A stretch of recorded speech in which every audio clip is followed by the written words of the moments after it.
Bismillahirrahmanirrahim. Assalamualaikum warahmatullahi wabarakatuh. Anak soleh-soleha di rumah, bagaimana kabarnya hari ini? Tetap semangat belajar dari rumah ya nak. Dan semoga kita selalu dalam kondisi sehat serta dalam lindungan Allah Subhanahu wa Ta'ala. Mari kita lanjutkan tema 6, lingkungan yang bersih, sehat, dan asri. Subtema 2, lingkungan sekitar rumahku, pembelajaran 2 dan 3 pada halaman 123 sampai 127. Dengan tayangan video pembelajaran dan penjelasan Bunda, anak soleh dapat memeragakan percakapan ungkapan ajakan, menemukan ungkapan ajakan dari sebuah percakapan, menjelaskan bentuk kerjasama dalam menjaga kebersihan, dan yang terakhir, menentukan pola pengubinan bangun datar. So before we study, let's say Basmalah together. Bismillahirrahmanirrahim. Get ready. Halaman 123. Memperagakan percakapan berisi ungkapan ajakan. Berikut adalah contoh percakapan antara Bunda Yanti dan Bunda Ika. Assalamualaikum Bunda Ika.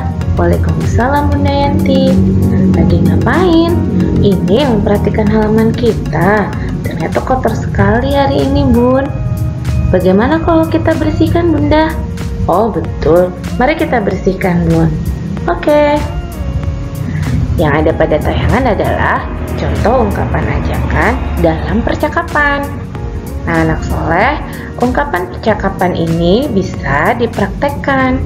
Contohnya seperti berikut ini.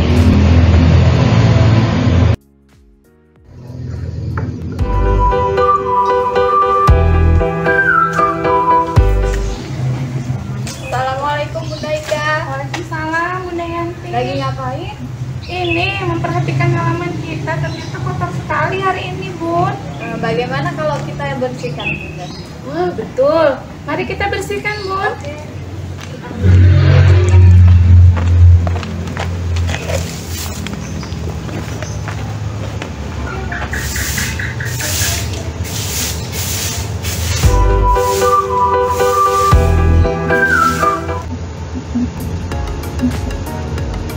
Demikian percakapan antara Bunda Ika dan Bunda Yanti yang sudah diperagakan.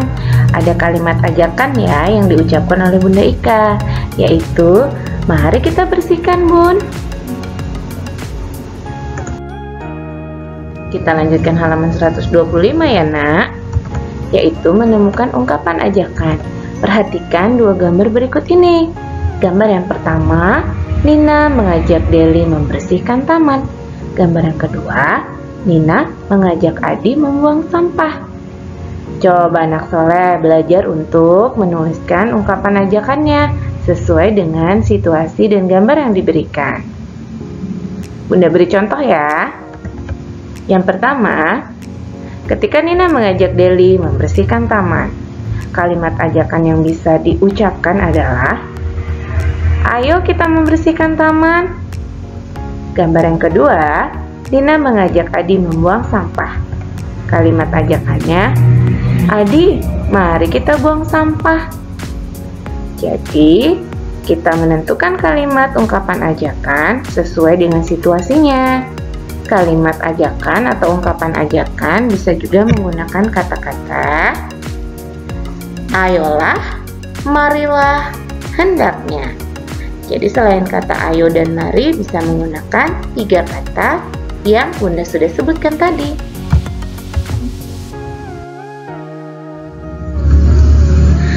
Kita lanjutkan halaman 126, menjelaskan bentuk kerjasama. Perhatikan gambar berikut ini.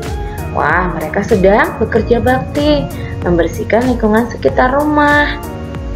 Kerjasama artinya melakukan kegiatan bersama untuk mencapai satu tujuan. Dengan bekerja sama, pekerjaan akan terasa ringan dan cepat selesai. Coba anak soleh bayangkan, halaman yang begitu luas, kemudian lingkungan sekitar rumah kita yang kotor berantakan, kalau dibersihkan sendiri akan sangat lama dan melelahkan. Tapi ketika kita bekerja sama, pekerjaan akan terasa ringan dan cepat selesai. Kemudian ketika kita bekerja sama di lingkungan rumah, terutama untuk membersihkan lingkungan sekitar rumah, tentunya ada pembagian tugas ya nak. Misalnya ada yang sedang menyapu, membersihkan selokan, kemudian mungkin harus menebang pohon yang sudah terlalu tinggi di jalan, mencabut rumput-rumput liar di taman. Nah, maka dengan pembagian tugas tersebut, pekerjaan akan terasa ringan dan cepat selesai karena dikerjakan bersama-sama. Seperti itu bentuk dari kerjasama menjaga lingkungan. Nah, anak soleh, ini adalah gambar yang sudah Bunda tampilkan kemarin. Bagaimana? Sudah berdiskusi belum dengan ayah ibu di rumah? Apakah anak soleh setuju dengan tindakan anak pada gambar di samping? Mencoret-coret tembok sembarangan. Ada dua temannya di situ. Mereka melarang anak tersebut untuk mengotori tembok. Nah, itu adalah tindakan yang baik. Kan kita sedang belajar tentang ungkapan ajakan. Nah, anak soleh ketika diajak tentunya harus memilah-milah apakah ajakan teman kita itu adalah perbuatan baik. Apabila perbuatan baik tentunya boleh kita lakukan, tetapi jika sebaliknya jangan dilakukan ya. Dalam Islam terdapat dalam surah Al-Maidah ayat 2. Nah, potongan ayatnya seperti ini. A'udzubillahi minasyaitonirrajim. Bismillahirrahmanirrahim. Wa ta'awanu 'alal birri wattaqwa wa la ta'awanu 'alal ismi wal 'udwan. Wattaqullaha innallaha syadidul iqab. Yang artinya, dan tolong menolonglah kamu dalam mengerjakan kebajikan dan takwa, dan jangan tolong menolong dalam berbuat dosa dan permusuhan. Bertakwalah kepada Allah, sungguh Allah sangat berat siksaannya. Quran Surah Al-Maidah ayat 2. Sebagai orang Islam, umat Muslim, kita harus tolong menolong dalam kebajikan dan ketakwaan saja. Ingat, tidak tolong menolong dalam berbuat dosa. Jadi anak soleh kalau diajak buang sampah sembarangan, mencoret-coret tembok rumah, tidak membersihkan sisa-sisa makanan yang sudah kita makan, itu tolong menolong dalam berbuat dosa, maka tidak boleh dilakukan. Tapi kita harus tolong menolong dalam kebajikan dan ketakwaan. Contohnya seperti tadi, bekerja sama dalam membersihkan lingkungan rumah dan sekitar rumah.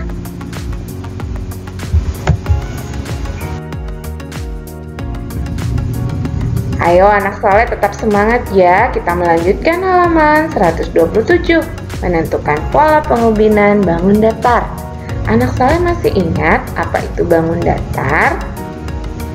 Nah, Bunda akan mengingatkan sedikit mengenai bangun datar. Contohnya, seperti atap rumah ini adalah contoh bangun datar. Bentuknya segitiga. Kemudian ada lantai yang berbentuk segi 4. Pintu juga bentuknya segi 4. Atau nama lainnya persegi panjang. Itu adalah bangun datar. Yang kita pelajari hari ini adalah pola pengubinan. Biasanya ada pada lantai. Coba perhatikan lantai rumah masing-masing. Lantai rumah kita memiliki pola pengubinan, yaitu terdiri dari susunan bangun datar yang menutup suatu permukaan. Tidak saling tindih dan tidak ada celah, rapi, sama semuanya. Nah, itu adalah yang disebut pengubinan. Contoh lainnya, contoh lain dari pengubinan menggunakan bangun datar adalah seperti ini, segi 4. Pernah ya, dan pasti sering sekali melihat pola pengubinan yang menggunakan pola segi 4. Kemudian segitiga. Kita juga bisa melihat pola-pola pengubinan yang menggunakan bangun segitiga. Ada pula yang menggunakan pola persegi 6 seperti ini. Banyak sekali yang menggunakan contoh-contoh bangun datar lainnya dalam pengubinan.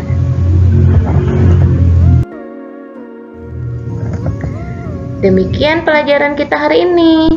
After we study, let's say hamdalah together. Alhamdulillahirabbil alamin. Terima kasih banyak ya anak soleh sudah mempelajari pembelajaran 2 dan 3 hari ini. Bunda mohon maaf apabila ada kesalahan dalam penyampaian atau yang kurang jelas, silahkan ditanyakan. Seperti biasa, turutilah nasihat orang tuamu, kemudian rajin beribadah, dan tentunya jaga kesehatan dan kebersihan. Sampai jumpa anak soleh di pembelajaran selanjutnya. Wassalamualaikum warahmatullahi wabarakatuh. Bye-bye.